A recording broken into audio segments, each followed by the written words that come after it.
Halo, kembali lagi bersama saya Angelica Sylvia Thomas. Hari ini saya akan membahas tentang manajemen perbankan yang dibahas oleh kelompok kami, yaitu kelompok 2, dengan tema kasus PT Bank Danamon Indonesia Tbk.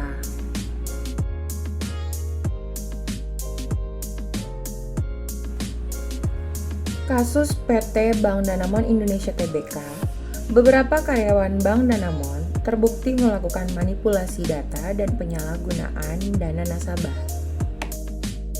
Background of the paper.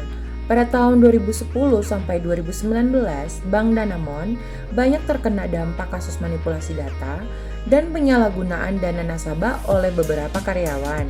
Kejadian ini mengguncang kepercayaan masyarakat terhadap keamanan dan integritas bank tersebut.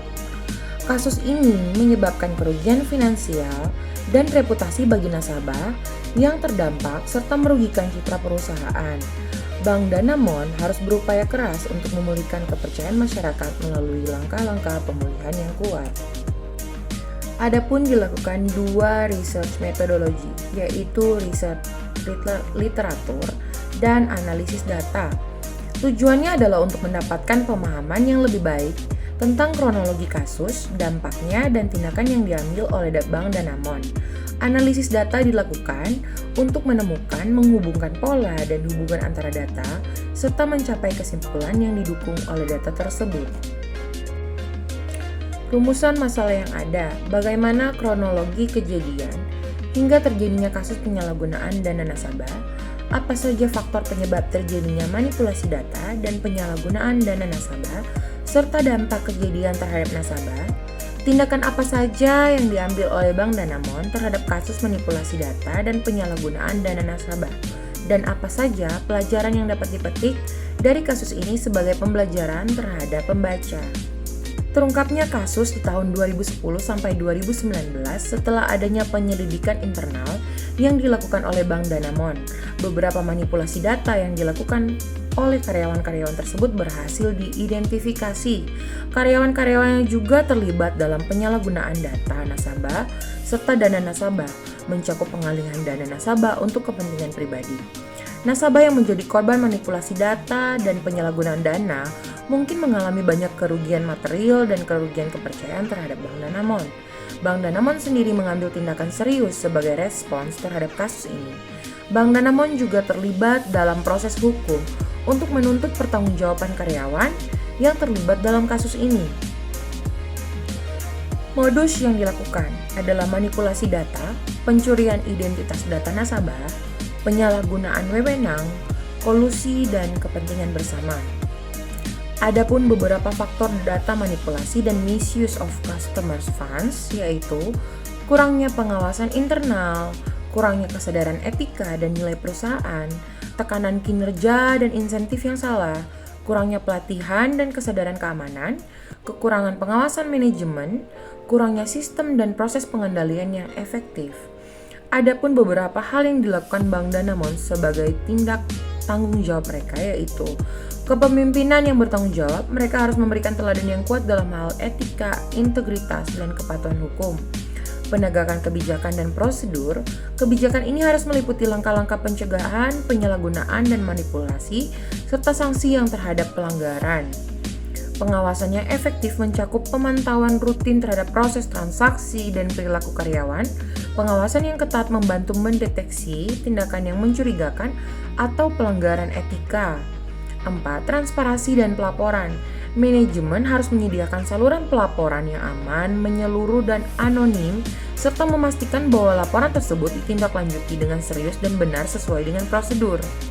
Tanggung jawab dalam menyelidiki dan mengatasi pelanggaran. Manajemen juga harus mengambil langkah-langkah yang diperlukan untuk menghentikan praktik penyalahgunaan, mengembalikan kerugian yang terjadi, dan menerapkan sanksi yang sesuai terhadap pelaku. Pembelajaran dan perbaikan berkelanjutan agar lebih baik. Manajemen perlu menganalisis akar penyebab kasus dari hal-hal tersebut, mengevaluasi kelemahan dalam sistem dan proses yang ada, serta melakukan perbaikan. Adapun beberapa contoh kasus yang sudah pada tahap penyelesaian dan putusan akhir, yaitu putusan PN Palembang nomor 2 garing PDT Sus THI 2015 garing PN.PLG tanggal 15 April 2015, PT Bank Danamon Indonesia melawan Yuliansyah, di mana hasilnya telah terlihat bahwa mengabulkan gugatan penggugat sebagai dan seterusnya, menyatakan berakhirnya hubungan kerja antara penggugat dan tergugat terhitung tanggal 30 April 2015 karena melanggar perjanjian kerja bersama pada periode 1 Agustus 2011 sampai dengan 31 Juli 2013. Menghukum penggugat membayar uang pengakhiran hubungan kerja kepada tergugat dengan perhitungan sebagai berikut. Masa kerja tergugat terhitung 19 tahun 3 bulan 8 hari, yaitu total sekitar 145.957.540, dan menghukum tergugat untuk melunasi pinjaman kartu kredit di Bank Danamon, pinjaman pribadi karyawan, menyerahkan kartu ID card dan kartu asuransi Medisilin sesuai dengan catatan yang ada di penggugat kepada penggugat, menolak gugatan penggugat untuk selain dan selebihnya dan seterusnya, membebankan seluruh biaya yang timbul dalam perkara ini kepada negara sebesar 141.000. Itu merupakan keputusan yang telah dikeluarkan oleh Pengadilan Palembang. Contoh kasus yang sudah pada tahap penyelesaiannya juga, yaitu diduga melakukan penipuan dan pengelapan uang miliaran rupiah milik nasabah Bank Danamon Cabang Pasar Baru, Banjarmasin. Mantan kepala cabang atau kacab bank swasta tersebut berinisial WY ditangkap. Kasus dugaan penipuan dan pengelapan ini baru terungkap menyusul 3 nasabah Bank Danamon yang melaporkan hal ini kepada kepolisian. Adapun modus yang dilakukan tersangka dengan menghubungi para nasabah via telepon, menawarkan deposito berjangka 3 bulan hingga 1 tahun dengan keuntungan yang didapat. Saat menyerahkan uang setangan kepada tersangka, para nasabah mendapat hadiah cashback atau uang kas kembali plus janji bunga yang lebih besar. Tetapi ketika sudah jatuh tempo, ketika para nasabah mau menagih kembali, tersangka tersebut melarikan diri. Usut punya usut, ternyata arisan karyawan Bank Danamon itu tidak ada dan depositonya juga tidak ada, berdasarkan keterangan dari Bank Danamon Pusat. Untuk melalui korbannya, tersangka pun membuat kritikan serta surat seolah-olah dia dikeluarkan resmi dari Bank Danamon. Ternyata surat yang dibuat itu adalah palsu. Dari sini terungkap modus penipuan dan pengelapan serta pemalsuan surat seolah-olah asli dari Bank Danamon yang diterbitkan tersangka. Dari hasil penyelidikan, mengungkapkan tersangka ini juga pernah melakukan hal tersebut serupa yang sama pada Bank Danamon ketika dia menjabati pekerjaan sebagai manajer Bank Danamon di Balikpapan. Uang para nasabah ini ternyata tidak masuk ke Bank Danamon. Berdasarkan hasil audit internal bank tersebut juga justru dipakai tersangka untuk keperluan judi online. Kasus ini baru terbongkar di Banjarmasin karena kejadian serupa terjadi juga di Balikpapan yang dilakukan oleh tersangka yang sama. Kesimpulannya yaitu pentingnya etika dan integritas. Etika dan integritas yang kuat adalah dasar yang mencegah terjadinya praktik penyalahgunaan dan manipulasi data.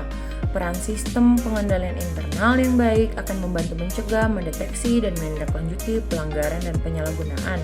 Tanggung jawab manajemen sendiri juga melibatkan pembelajaran dan perbaikan berkelanjutan untuk mencegah terulangnya kasus serupa di masa depan. Dampak terhadap nasabah dan citra perusahaan yaitu nasabah mengalami kerugian finansial dan hilangnya kepercayaan terhadap institusi perbankan. Citra perusahaan juga tercoreng yang dapat berdampak pada kepercayaan investor, nasabah potensial, dan reputasi perusahaan. Kesimpulannya, dalam rangka menghindari terulangnya kasus serupa, perusahaan harus memperkuat nilai-nilai etika dan integritas, memperbaiki sistem pengendalian internal, dan menjalankan tanggung jawab manajemen dengan sungguh-sungguh.